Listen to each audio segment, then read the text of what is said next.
అందరికీ వందనాలండి. అందరూ బాగున్నారా? మరి మీ అందరూ కూడా క్షేమంగా ఉంటారని అనుదిన దేవుడికి నేను ప్రార్థన చేస్తున్నాను. అలాగే ప్రియ సోదరి, ప్రియ సోదర, ఈరోజు దేవుని యొక్క వాక్యం నుంచి మాట మనం చూద్దాం. చూడండి, కీర్తన నుంచి 39వ కీర్తన, దావీదు కీర్తన, మొదటి వచనాన్ని ఈరోజు మనం ధ్యానించుకుందాం. నా నాలుకతో పాపము చేయకుండానట్లు నా మార్గములను జాగ్రత్తగా చూచుకుందును.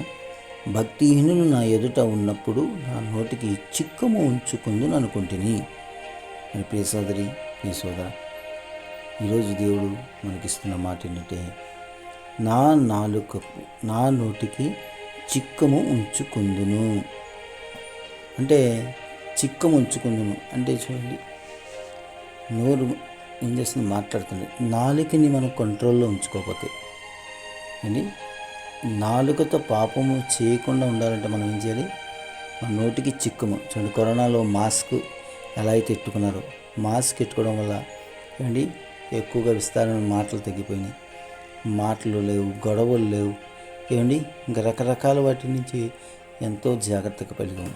అలాగే మనం మన నాలుకని కంట్రోల్ చేసుకోగలిగితే ఏంటి దేవుడికి ఎంతో దగ్గర అవుతాం. జీవమరణములు నాలుక వశమై ఉన్నదట.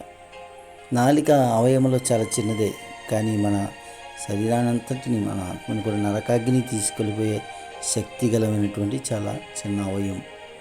కనుక నీ నాలుక అంటే నీ మాటని నువ్వు ఎంత కంట్రోల్లో ఉంచుకోగలిగితే నువ్వు ఆత్మీయ స్థితిలో అంత అభివృద్ధి చెందుతావు.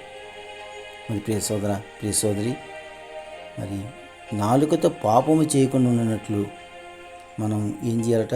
మన మార్గాల్ని జాగ్రత్తగా చూసుకోవాలి. భక్తిహీనులు మన ఎదుట కలిగినప్పుడు మనం ఏం చేస్తాం? ఏదో దుర్భాష మాట్లాడడం, ఏదో చేస్తారు వాళ్ళు. చేసినప్పుడు మనం వాళ్ళతో పాటు మాటకి మాట మనం వాదం పెట్టుకున్నాం అనుకోండి, వాదము వల్ల ఏమిటి? భేదం పెరిగిపోతుంది, దేవుడికి మనకి దూరము ఏర్పడుతుంది.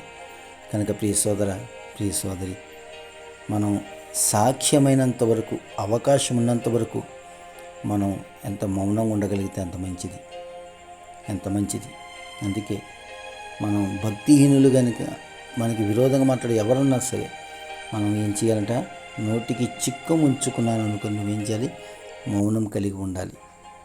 అప్పుడు దేవుళ్ళు నువ్వు దీవింపబడతావు, ఆశీర్వదింపబడతావు.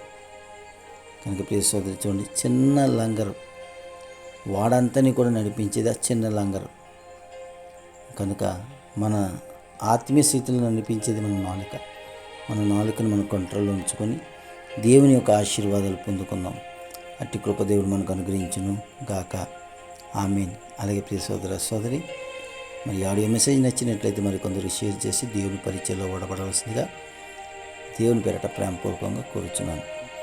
అలాగే ఈరోజు పుట్టినరోజు, వివాహ దినములు జరుపుకుంటున్న వారందరికీ ప్రభు యేసుక్రీస్తు నామమున శుభములు, దీవెనలు కలుగునుగాక. నూతన దయా కిరీటాన్ని దేవుడు అనుగ్రహించునుగాక. ఆమేన్. అందరికీ వందనాలండి. మీ ఆత్మీయ సహోదరుడు తిమోతి పాల్. దేవునికి మహిమ కలుగునుగాక. ఆమేన్.